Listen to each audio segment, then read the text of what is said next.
네, 하재근의 문화읽기 시간입니다. 요즘 신조어들 참 많죠. 오늘은 그중에서도 직장인들의 신풍속도를 보여주는 다양한 신조어들 한번 살펴보도록 하겠습니다. 하재근 문화평론가 자리했습니다. 어서 오시죠. 안녕하세요. 네. 자, 먼저 요즘 세태를 반영한 직장인 신조어들이 어떤 것들이 있는지 좀 살펴볼까요? 예. 대표적인 것들 한번 말씀해 주시죠. 예, 요즘에 화제가 되고 있는 게 월급 로그아웃이라는 단어가 있는데 네. 이것은 그 월급이 통장으로 들어오자마자 바로 빠져나간다. 그래서 월급이 텅 빈다라는 의미고 비슷한 말로 통장 있습니다. 텅 비어버린 통장 해가지고 그런 것이 있고 그다음에 직장살이. 이거는 뭐냐면 직장에 붙어 있으려면 옛날에 며느리가 시집살이 한다는 느낌으로 귀머거리 3년, 벙어리 3년, 장님 3년 그렇게 꾹 화를 꾹 참으면서 그렇게 회사에 붙어 있어야 된다. 네. 며느리가 시어머니 눈치 보고 시누이 눈치 보는 것처럼 관리자 상사들 눈치 보면서 그렇게 직장을 다니는 신세다라고 해서 직장살이라는 신조어가 있고 그다음에 메신저 감옥. 이것은 업무 시간이 끝났는데도 시도 때도 없이 메시지로 지시를 보내는 상사 때문에 네. 하루 24시간 휴일에도 그 메시지 감옥에 갇혀 있는 신세 같다라고 해서 메신저 감옥 또는 메신저 지옥 이런 신조어가 최근에 화제가 되고 있습니다. 예상은 했지만 좀 긍정적인 의미의 신조어들은 별로 없네요. 네. 네, 이런 직장인 신조어들이 외환 위기 이후부터 좀 많이 등장했다고 알고 있는데 네. 그때부터 좀 직장인들의 팍팍한 삶이 시작됐다. 네. 그렇게 볼 수 있을까요? 예, 외환위기 이후에 이제 본격적으로 여러 가지 신조어들이 나타나기 시작했는데 그 외환위기 직후에 나타난 신조어들은 사오정, 45세가 정년이다. 네. 그리고 56도, 56세까지 직장에 남아있으면 도둑놈이다. 아하. 그리고 38선, 구조조정의 위험선이 38세까지 내려왔다. 그러니까 외환위기 직후에 그때 명퇴, 구조조정, 정리해고 이게 많다 보니까 그때 직후에 나왔던 신조어들은 주로 이제 내가 회사에서 언제 잘릴지 모른다라고 하는 그 불안을 표현한 것들이 많았습니다. 네, 시대가 만든 좀 씁쓸하고도 쓸쓸한 신조어들이다 네. 이렇게 볼 수 있을 것 같은데 좀 2010년대에 들어서면서부터는 어떤 신조어들이 또 많이 생겨났나요? 2010년대 접어들면서부터 이렇게 그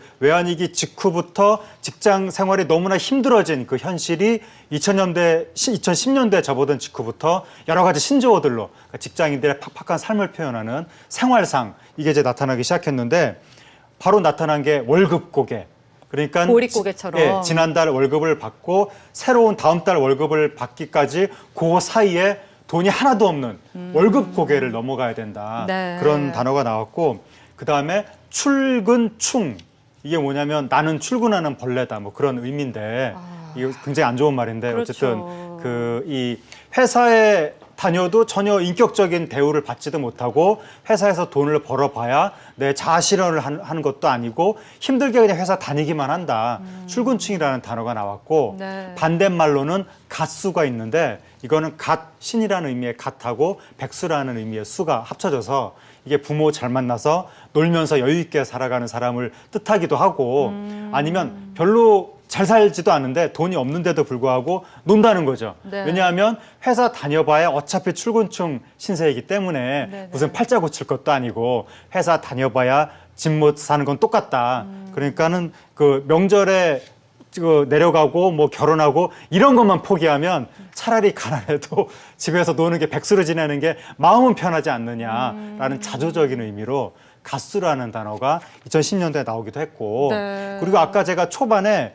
요즘에 유행하는 대표적인 신조어로 월급 로그아웃, 직장살이 이런 단어들을 말씀드렸는데 예. 사실은 이 단어들이 2010년대에 접어들자마자 나왔던 겁니다. 네. 그러니까 5년, 6년의 세월이 지났는데도 그때 신조어가 바로 아직까지도 화제가 되고 있고 지난 연말에 직장인들이 뽑은 올해 신조어로 이 월급 로그아웃하고 직장살이가 뽑혔습니다. 그러니까 5년, 6년 동안 직장인들의 팍팍한 살림살이가 전혀 변하지 않았다는 거고 거기에 대한 분노가 바로 지난 연말에 또 광화문에 나서서 촛불 집회 그 넥타이 부대가 가세했던 그러한 원인도 이런 신조어에서 알아볼 수 있는 거죠. 네, 언뜻 들으면 유머러스한 것 같지만 다소 자극적인 이런 신조어들이 직장인들의 공감을 받는다는 게 참 안타깝기 그지없는 현실인데요. 가장 최근에 등장한 또 신조어들이 네. 있다면서요. 좀 소개 좀 해주시죠.